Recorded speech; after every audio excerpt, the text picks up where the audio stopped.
It's true. Absolutely well said that you actually should bring that up, because that's kind of in line with our conversation today. And it's really, it's easy to have a pity party, Dr. Mbae. It's easy to lament. It kind of feels good where you're able to say, woe is me and all of this, you know. But then we realize that you must be in a place whereby you move from the lamentation. And I say that, you know, Job, after lamenting, he pulled off the sackcloth and he went and cleaned up and got dressed. Yes. He did. And so now we're asking the question that as budget comes to be read on the 11th of June, just this Thursday, what does it actually mean where you want to say you're taking hold of your governance and saying this is what must actually happen? What would it take for a budget to be that where the Kenyan is not looking for 100 shillings put into their pocket? Where do we need to get to then be able to realize such? Thanks so much. As I get to that, let me just say, I mean, this is situation Lume. Let me just say, a time comes when in government, you stop chest dumping, you just relax. Even if you have nothing to say, you cool and first of all watch. Just a very quick one.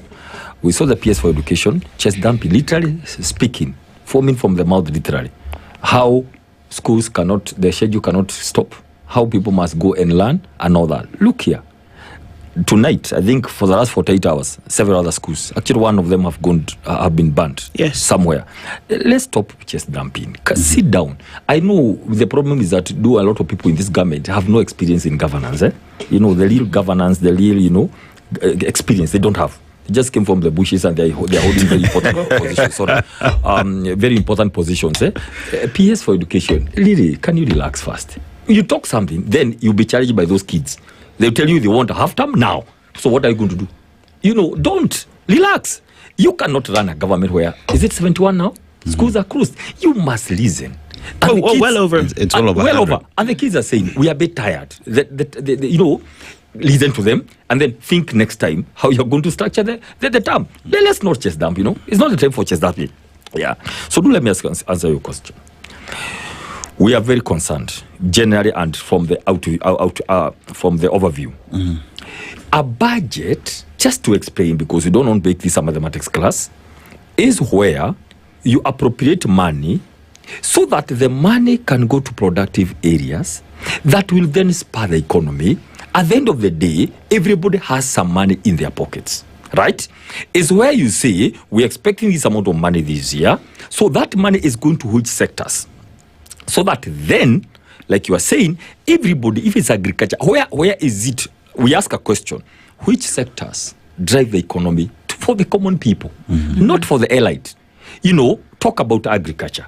Everybody today has some chicken, some has a cow, they sell milk. I mean, look at all this, they produce something that needs to sell. Carrots, you know, avocado, everything, everywhere else. Now, look at the Minister of, you know, trade investments, you know, and the trade investments and the industrialization is where money goes that everybody else across benefits from something. So when you look at the budget in the first instance, you should see more money in areas that spur the economy of the country. Okay.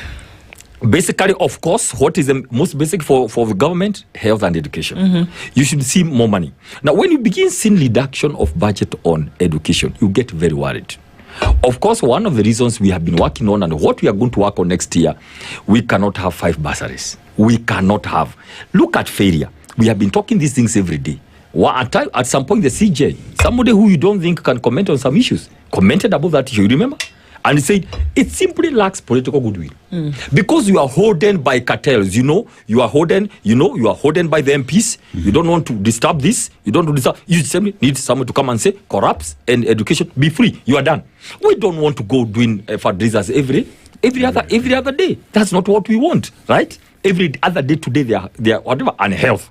The other issue, put a system on health so that you are sorted with social issues, which is education and health. That's number 2. Now, on SHA, we are told there is all money and all that. I've seen a lot of cases, including a testimony from the majority leader here, saying how they went. The bill was 700 or something, 600. Then SHA paid something, but he was on a fundraiser, and he took photos in a fundraiser. A whole majority leader who is supposed to do policy in a fundraiser because SHA was not able to do the yesterday evening too.